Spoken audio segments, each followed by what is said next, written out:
Asher, ano ba yung pinag-ugatan ng issue na ito?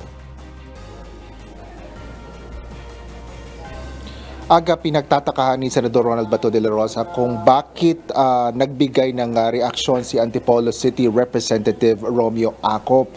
Nilinaw ng Senador na ang iba niyang kasamahan sa House of Representatives ang tinutukoy niyang oportunista mula doon sa kanyang nauna ng pahayag noong Biyernes, August 16. Ito ay matapos anyang mabilis na nagbago ang isip at panig ng ilang mambabata sa war on drugs kasunod sa pagpapalit ng administrasyon.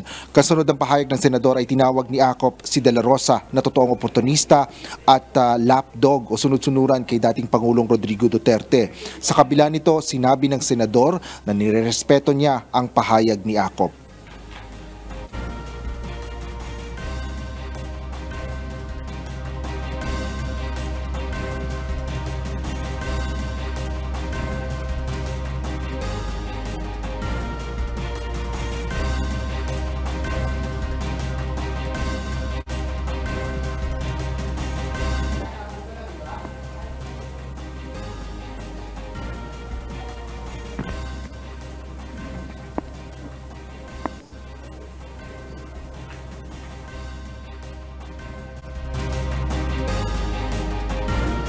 General Acop, sir, hindi po ikaw ang pinatamaan ko doon.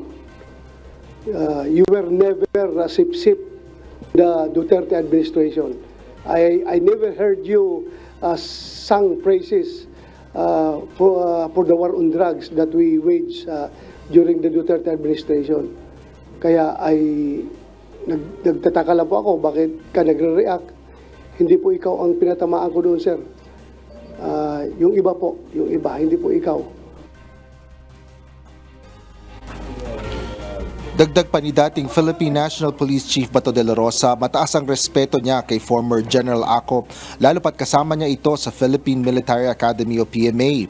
Isaan niya si Acop na hinahangaan niya na kasamahan sa PMA na naging mambabatas at hindi niya rin ugali ang manita o mambastos ng upper class PMAer.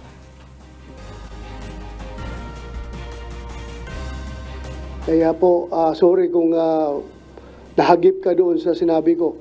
I did not intend to mean it na ikaw yun. Meron lang ibang kasamahan mo dyan na, let's face it, totoo naman talaga, na kung sing ng praises towards Duterte and the war on drugs before, ay ngayon kung makatira sa war on drugs, wagas.